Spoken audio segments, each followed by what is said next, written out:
Boxingego here. If you like this video, make sure you hit the like button and also subscribe to the channel and hit the bell icon on the top of your screen to get notified when the latest new content drops. 1.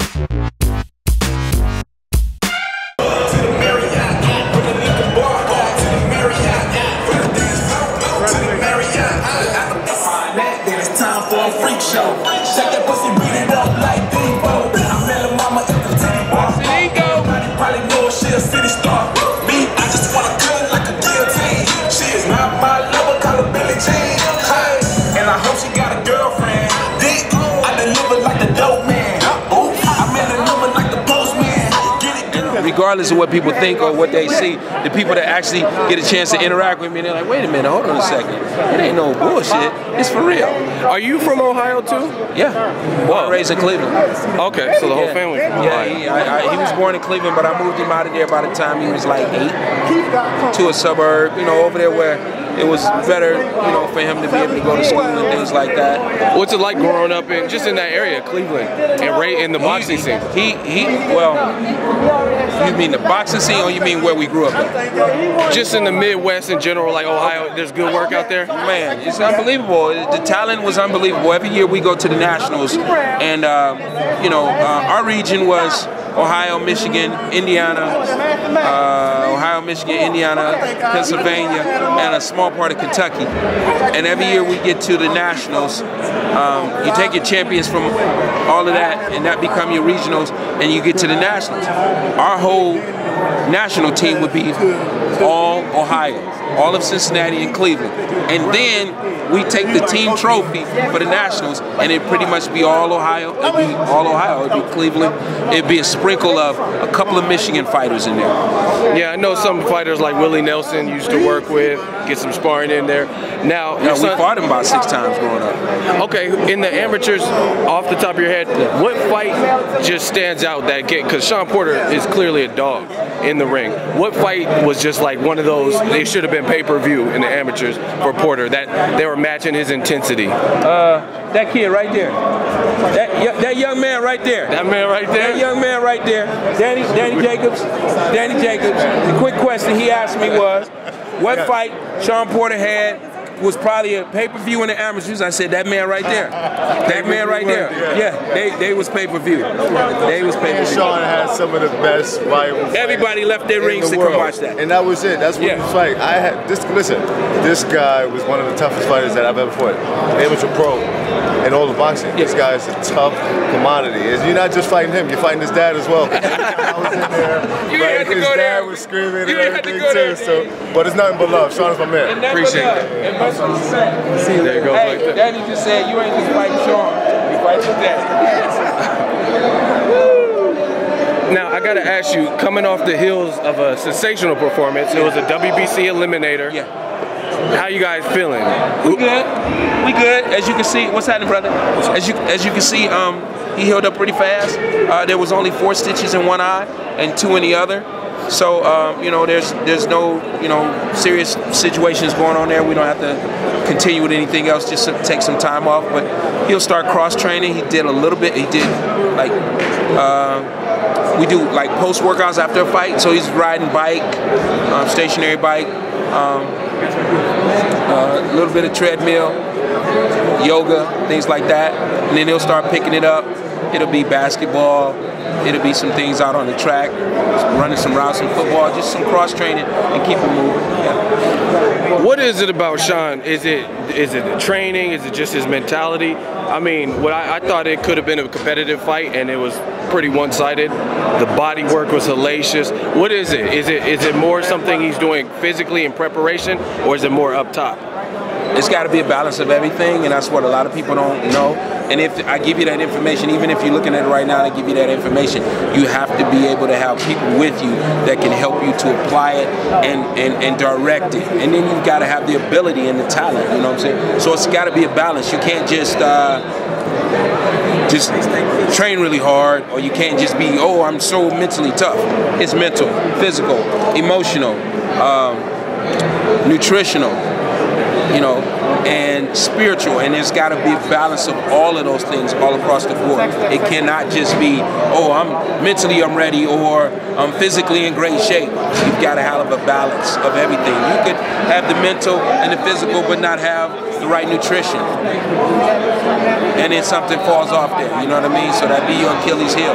And a lot of people, a lot of these fighters don't realize and understand that they need to get education in how not to be on a diet, but how to live the lifestyle of a professional athlete that allows them to be able to stay in a certain range of their fight weight, like Shawn stays within, as you can see right now, you know, 12 to 15 pounds. He stays right there, and you know, if you're able to do all those things, then you got to give yourself a better chance to win. Now, in the amateurs, he was fighting a tad bit higher, 160. Was it hard? 65. Was it hard to transition to the welterweight division as a pro? Yeah, well, we did it really slow. If you go back and look at the box rep, we did it over about 2 years. That is right. I did see it over about 2 years. I just took him down like a pound or two each time. That's what a lot of people forget, that he actually did fight at some higher weights and tapered down, basically. Yeah, we tapered down. Playing football in high school and also boxing all his life. So he started boxing at 8, but he started training at 4. He had his first boxing match at 8. So he's done this all his entire life. But obviously in high school, running that football and playing linebacker or safety or whatever he was doing, safety most of the time, cornerback, he needed more weight. So when he would come back from football season, I would not make him try to drop down to 150 pounds. I would just let him get in shape from 170. He'd come in at 65. He's wound up being national champion a number of times at 165. And when we turned pro, we knew now we don't have to go back for another football season. So we don't need that added weight. So we just changed up the things that he was eating, and he easily, in his first professional fight, was 156 pounds. But the problem was, the opponent didn't show up. He didn't make it to the weigh-ins. So we had to fight a guy, so we had to weigh in on weigh-in day, a guy who was heavier. They weighed Shawn in with his clothes on and his shoes, so he got a heavier weight. So then everybody looks at that like, oh, he's he's 160 some pounds, but he wasn't actually. He was about 156, you know. And then our first title fight at 11 fights in was at 154. But we come back on championship night, because you weigh in the day before, come back on championship night, the guy we're fighting is 175. And I'm like, wow, how long are we gonna fight at 54 and come in and then the next day the guy's 175? So we started taking it down. I think the next fight went from 54 to 53, maybe 52. I mean, it was only like a pound each time, but we did it the right way. Definitely. Now, moving forward, got past the eliminator, the Berto situation. I know it's a team decision. Is Keith Thurman public enemy #1 in terms of? Absolutely. So there's no other welter. If it was up to you, unequivocally, yeah. That's what Shawn wants. That's what we want. You know, we raised our level in that first Thurman fight, and Thurman had to raise his levels. And I believe iron sharpens iron. So Shawn sharpened up Keith for that Garcia fight, and I thought Keith did a very good job in that fight. And then Shawn took it to another level coming off that fight when he got in there with Berto. He raised it up again. We're ready to raise it up again. There we go with the physical and the mental. Physically and mentally, he knows where he's at and what he wants to do, and he can raise it up, which will also make him raise it up nutritionally, that he stays more focused and walks on that fine line between I'm eating right and I'm living right, or I'm gonna go over here and cheat. You know, and guys do that all the time. And of course, his spirituality, you know, he puts that first. He puts God first. So emotionally, he's right where he needs to be. Yeah, it's great. Speaking of raising it up, you've seen a lot watching all these fights. When Shawn sparred Keith Thurman those years ago, did you see both fighters grow and mature as fighters since that time? Like when they actually fought under the bright lights? I know it's a little bit different sparring versus no, a absolutely, pro fight. and absolutely, and their sparring sessions were never any, you know, hellacious or crazy or no stand on your feet clapping sparring sessions. Not at all. Just, I would say on a scale of 1 to 10, work level was probably a 7. You know, Either guy was really trying to, you know, we were always working on something. He's working on something, we're working on something. But when you look at Shawn sparring like Manny Pacquiao, those were ones that, you know, we were standing there clapping after it was over with, shaking our heads and hooping and hollering because they really went at it. Yeah. Message to Keith Thurman, final message. See you soon. Very soon. He said October, November. All right. Ready. Now, switching gears, PBC has a lot of the heavyweights on their side, but there was a great heavyweight fight, Joshua versus Klitschko. Did you get to see it? Yes, I did. Thoughts on it? You know what? All I can remember about Joshua was I was in the World Championships with him in 2011. Oh, so you've seen him back in the day too? You see it? Yeah. I've worked with all these guys. I forgot. He's a gold medalist. I had lunch with Joshua every day at the tournament, every day. Oh, wow. And you know, you don't know that the guy's going to become world champion one day. You don't know that he's going to do things he's doing. And he was young at the time, and he didn't have a lot of experience. But he made it to the finals. He should have had the gold medal, but there was a lot of crooked stuff going on over there. I mean, literally, the rumor was out that they were the oil country we were fighting in was offering $1 million per gold medal.